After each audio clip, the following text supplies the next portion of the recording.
Pak. Ini, lihat Sino dan para sabgon-sabgonnya. Sudah banyak tergeletak ini. Masyarakat. Rekaman video amatir merekam sejumlah pengendara motor terjatuh saat melintas di Jalan Kampung Cimanggis, Desa Cijakan, Kecamatan Bojong, Pandeglang, Banten. Diduga para pemotor ini tak mampu mengendalikan laju kendaraan karena aspal beton tertutup tanah merah.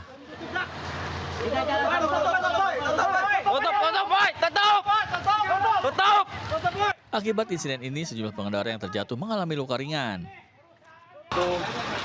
Itu celananya sampai robek, kakinya pincang tuh. Pengawas lapangan menyebut pihaknya berusaha membersihkan jalan dengan menyemprotkan air, namun jalan justru menjadi licin. Sementara itu, warga setempat meminta pihak proyek untuk membersihkan ceceran tanah di jalanan dan meminta biaya pengobatan serta kerusakan motor.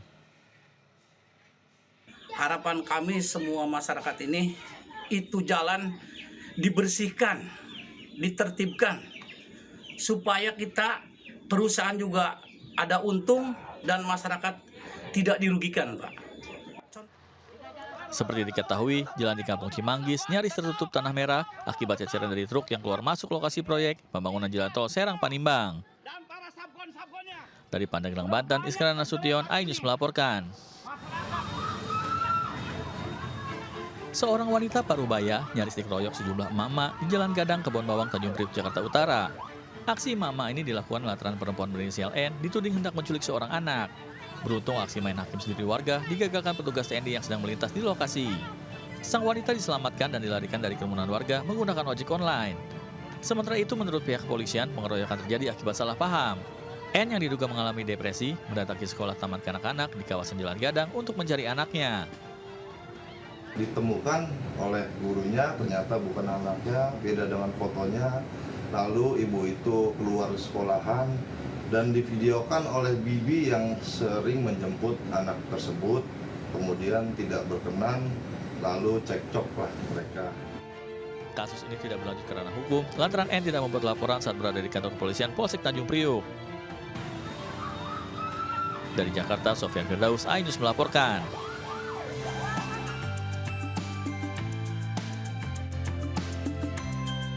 Siapa yang terkenal dengan bunga cantik dan berduri ini?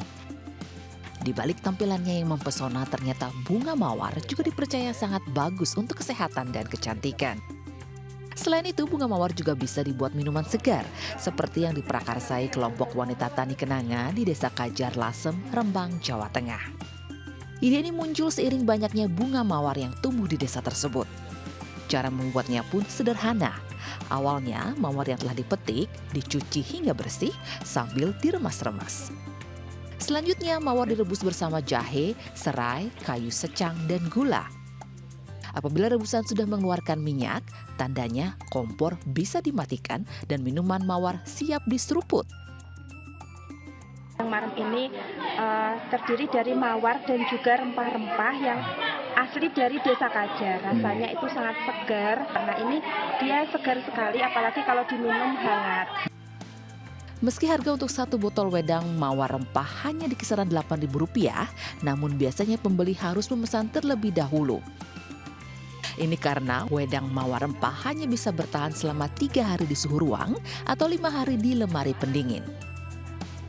Ya, pemirsa, seorang wanita buruh pengupas bawang di Solok, Sumatera Barat ini menjadi korban perampokan dan pembegalan saat menumpang mobil para pelaku. Pelaku yang berjumlah 2 orang menguras harta benda korban serta uang senilai 25 juta rupiah.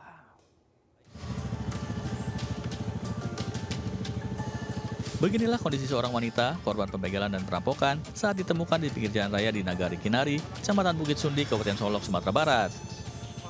Dengan tangan, mulut, dan mata terikat kain, wanita ini menangis dan duduk di pinggir jalan. Sejumlah warga pun langsung memberikan pertolongan dengan membuka keikatan di tubuh korban. Selanjutnya, korban dibawa ke Rumah Sakit Umum Daerah Kabupaten Solok untuk mendapat perawatan medis. Insiden perampokan diketahui saat korban bernama Sri Wahyuni hendak berangkat menuju daerah Alahan Panjang untuk bekerja mengupas bawang. Korban pun menumpang mobil ke arah Alahan Panjang yang berisikan 2 orang pria. Naas, di tengah perjalanan korban malah dirampok dan diturunkan dengan kondisi diikat. Para pelaku menggasak perhiasan, ponsel, serta uang tunai korban berjumlah 25 juta rupiah. Pelaku ini melakukan pengancaman, kemudian korban ini diikat dan disekap dan ditutup matanya, kemudian diturunkan kembali di daerah Jalan Lintas Halam Panjang. Kasus perampokan kini dalam penyelidikan pihak kepolisian Bukit Sundi dengan memeriksa sejumlah saksi dan mengumpulkan sejumlah barang bukti, termasuk kain yang digunakan untuk mengikat korban. Dari Kabupaten Solok, Sumatera Barat, Budi Sunandar, iNews melaporkan. Sementara itu pemirsa, bangkai pesawat jatuh di lapangan Sunburst BSD Tangerang Selatan, Banten ini berhasil dievakuasi ke Bandara Pondok Cabe Tangerang Selatan. Dan hingga kini KNKT belum bisa memastikan penyebab pasti jatuhnya pesawat latih ini.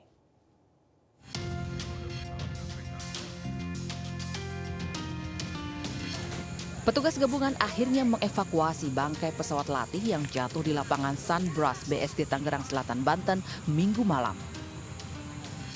Proses evakuasi bangkai pesawat dilakukan menggunakan alat berat. Usai dievakuasi, bangkai pesawat ini langsung dibawa menggunakan 2 unit truk ke Bandara Pondok Cabe.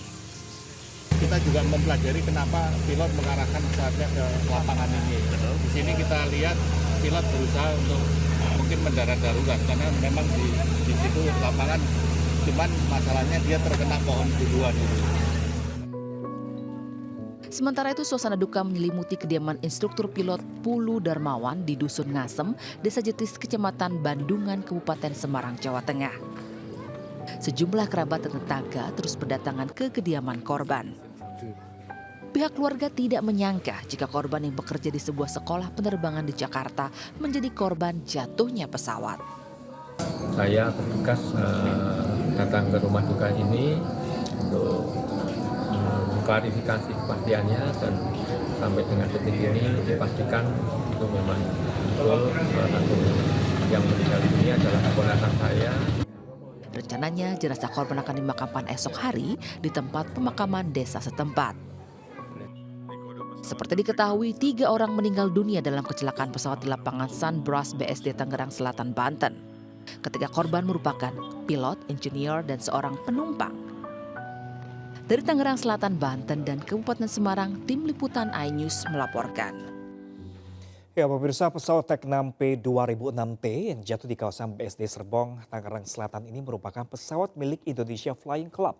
Sementara itu Kementerian Perhubungan membeberkan kronologi jatuhnya pesawat di lapangan Sunburst BSD City Serpong, Tangerang Selatan, Banten.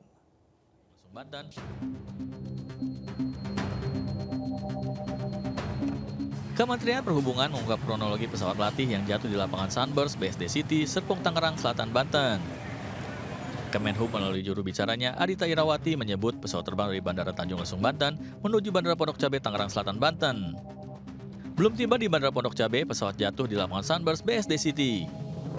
Kemenhub juga mengatakan pesawat mengangkut 3 orang yang dipilot Kapten Pulu Darmawan, co-pilot Kapten Suwanda, dan teknisi Kapten Farid Ahmad. Ketiganya tewas dalam kecelakaan ini. Pesawat milik Indonesia Flying Club ini dibuat oleh CEO Estruzioni Aeronautics Tek-6 yang berada di dekat Napoli. Pesawat yang memiliki 4 kursi ini sudah memperoleh sertifikasi kelayakan udara di Uni Eropa oleh EASA pada tahun 2003. Pesawat mesin gada ini memiliki kekuatan 200 tenaga kuda berkecepatan maksimal 145 knots atau 269 km per jam. Jarak jauh yang dapat ditempuh dalam sekali penerbangan hingga 2000 km. Ya pemirsa, 1 korban pesawat latih yang jatuh di BSD sudah dibawa pihak keluarga untuk dimakamkan di Cirebon, Jawa Barat. Sementara 2 jenazah korban lainnya juga akan dibawa keluarganya untuk disemayamkan. Pesawat latih jenis Tek-6 P2006T yang jatuh di lapangan Sunburst BSD Tangerang Selatan, Banten pada Minggu siang menewaskan 3 orang. Ketiga jenazah juga telah dibawa ke RS Polri.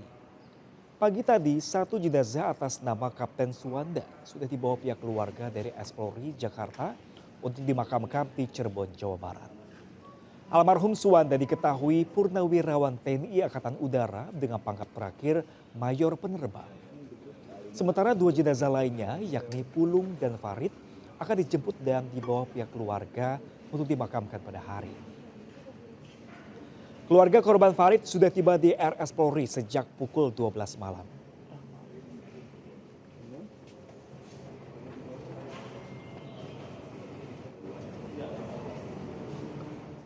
Kita beralih ke informasi selanjutnya pemirsa. Bermula dari hidup sederhana dengan berbagai keterbatasan, seorang pria asal Sidoarjo, Jawa Timur sukses menjadi pengusaha cilok atau pentol. Tidak tanggung-tanggung pemirsa, dari bisnisnya ini cuan yang dihasilkan mencapai puluhan juta rupiah per bulannya.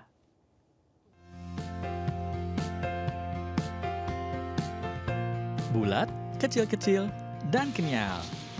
Ya, inilah cilok atau pentol yang masih menjadi cemilan favorit masyarakat.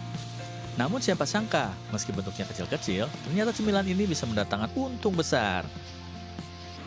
Di Sidoarjo, Jawa Timur, Muhlis, seorang pedagang cilok keliling, kini menjadi salah satu produsen cilok terkenal. Awalnya, pria asli Sidoarjo ini hanya menjajakan cilok milik kakaknya, namun kini mampu memproduksi dan menjual cilok dalam jumlah besar dengan menggunakan peralatan produksi yang modern. Saya waktu itu makan nasi hampir nggak pernah ya, jarang sekali.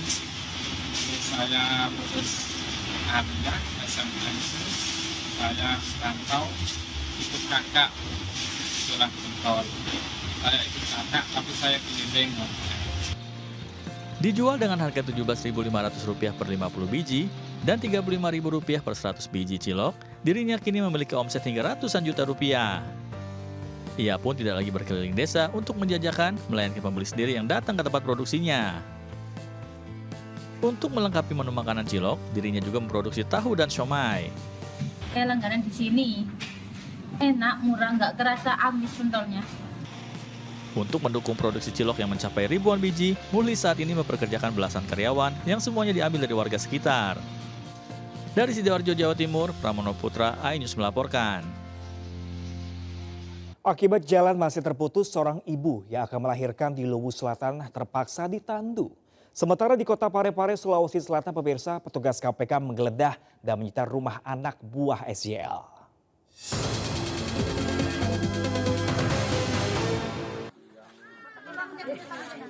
Bermodal 2 batang bambu dan kain sarung, warga dibantu petugas TNI dan Polri menandu seorang ibu hamil yang akan bersalin dari Desa Pangi, Kecamatan Latimojong. Tindakan ini dilakukan lantaran kondisi desa yang terisolir akibat bencana banjir dan longsor yang mengakibatkan 13 korban jiwa Jumat 3 Mei 2024 lalu. Komisi Pemberantasan Korupsi menyita 1 unit rumah mewah milik mantan Direktur Alat dan Mesin Pertanian Kementerian Pertanian, Muhammad Hatta di Kota Parepare, Sulawesi Selatan. Penggeledahan dan penyitaan dilakukan terkait perkara tindak pidana pencucian uang dengan tersangka mantan Menteri Pertanian Syahrul Yassin Limpo. Jumlah pasien akibat keracunan massal setelah mengkonsumsi nasi kotak yang dibawa pulang dari sebuah pengajian di Brebes, Jawa Tengah terus bertambah. Banyaknya pasien membuat ruang perawatan di RSUD Insinyur Soekarno Ketanggunan tak mampu lagi menampung pasien. 6 kapal perang dan 3.000 personel TNI Angkatan Laut diturunkan untuk mengamankan wilayah laut dalam gelaran International World Water Forum atau WWF ke-10 di Bali. Selain 6 kapal perang, TNI AL juga mengerahkan KRI yang sanggup menangani emergensi medis, yakni KRI Rajiman Wedio Diningrat 992 yang memiliki fasilitas setara rumah sakit tipe B untuk membantu menangani jika ada peserta atau delegasi yang butuh penanganan medis.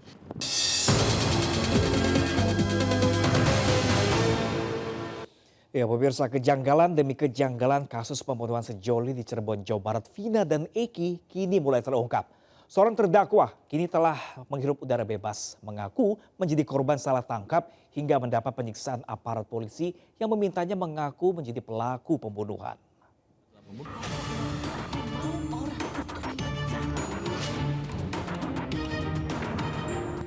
Usai menjalani hukuman selama 4 tahun, Saka Tatal kini telah menghirup udara bebas.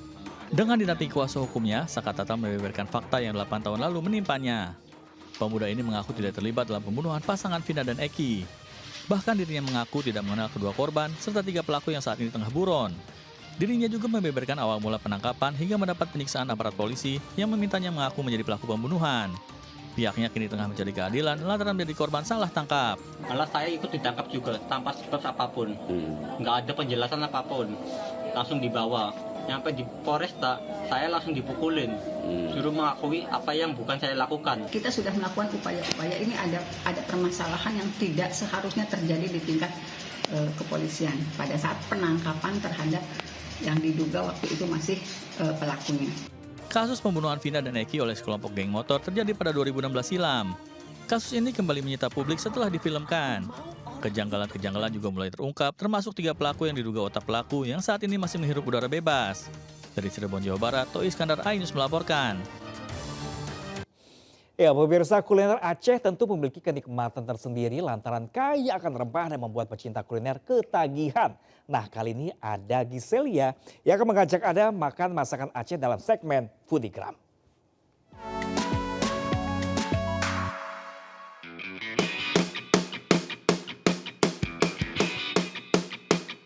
Sobat makan yang orang Aceh, mana suaranya nih? Kebetulan saya mau ajak Anda untuk makan masakan khas Aceh. Jadi langsung aja kita lihat yuk, ada menu apa sih?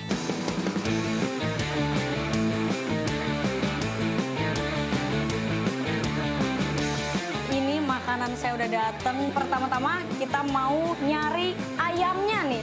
Bentar-bentar. Ini ayamnya di mana? Hijau semua kayak gini. Oh, lihat nih. Diselimutin sama ijo-ijo, daun-daun kayak gini. Empuk, terus juga lembut. Ini ayamnya ayam kampung, rasanya gurih, ada asin-asinnya gitu. Makan pakai sambal ganja. Ini bukan ganja beneran, tapi isinya ada udang, belimbing sayur, ada daun jeruk, dan kayaknya cabai dan juga bawang-bawangan gitu. Rasanya asem, seger. Lanjut kita makan yang paling besar nih. Ini caranya dituang dulu.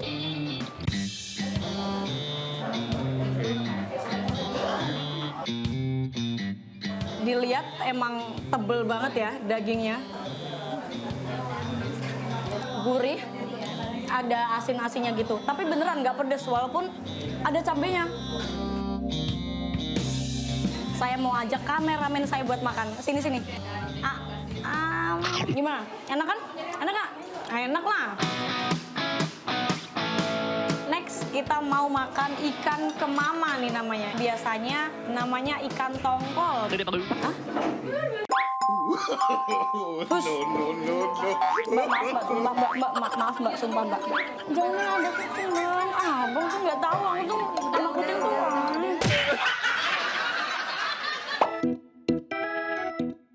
Kita mau makan asinan namanya pajri nenas.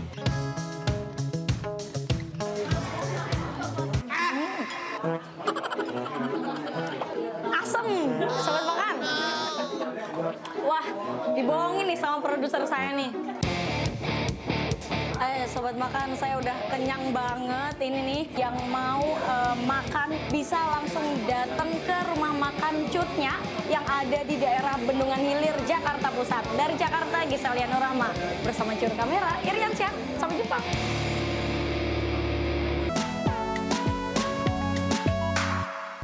Ya pemirsa, terima kasih masih bersama kami di Buletin Ayu Siang. Pemirsa, seorang pria ditangkap polisi lantaran menguras tabungan milik seorang pensiunan sebanyak 74 juta rupiah. Sementara itu di Padang, Sumatera Barat, pengemudi ojek online diringkus pihak berwajib karena menjadi kurir dan pengedar narkoba.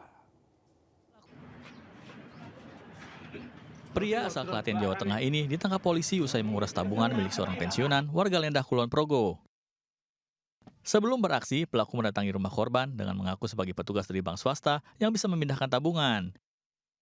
Pelaku kemudian menukar kartu ATM korban dan menguras tabungannya hingga 74 juta rupiah. Pengemudi ojol ini tak berkutik saat diciduk polisi di pinggir jalan raya Bypass, Pisang, Kecamatan Lubek, Kota Padang, Sumatera Barat. Pria ini diringkus lantaran bertransaksi narkoba dengan seorang anggota polisi yang menyamar sebagai pembeli. Dari tangan pelaku, diamankan 2 paket kecil narkotika jenis sabu siap edar yang disembunyikan dalam kantung jaket. Polisi mengerebek gudang penyimpanan benih lobster yang beroperasi secara ilegal bernilai 35 miliar rupiah di Provinsi Kepulauan Bangka Belitung. Polisi menangkap 10 orang tersangka dan menyita 177.600 benih lobster yang tersebar di beberapa kolam dan puluhan kotak penyimpanan. Atas perbuatannya, para tersangka terancam pidana 8 tahun penjara dan denda 1,5 miliar rupiah. Seorang siswa Madrasah Sanawiyah Negeri di Kabupaten Semarang, Jawa Tengah, pemirsa, mengalami luka bakar serius setelah ditempeli setrika panas oleh rekannya sendiri. Tindakan kekerasan siswa antar siswa ini diduga dipicu karena aksi saling ejek dengan memanggil nama orang tua.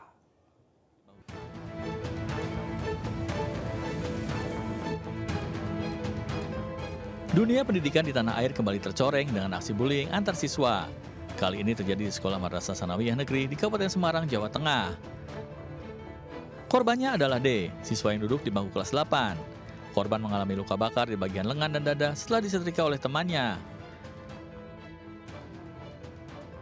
Menurut Wakil Kepala Sekolah MTSN, Amin Mustafa, aksi penganiayaan bermula saat korban dan pelaku tengah sholat maghrib di sekolah.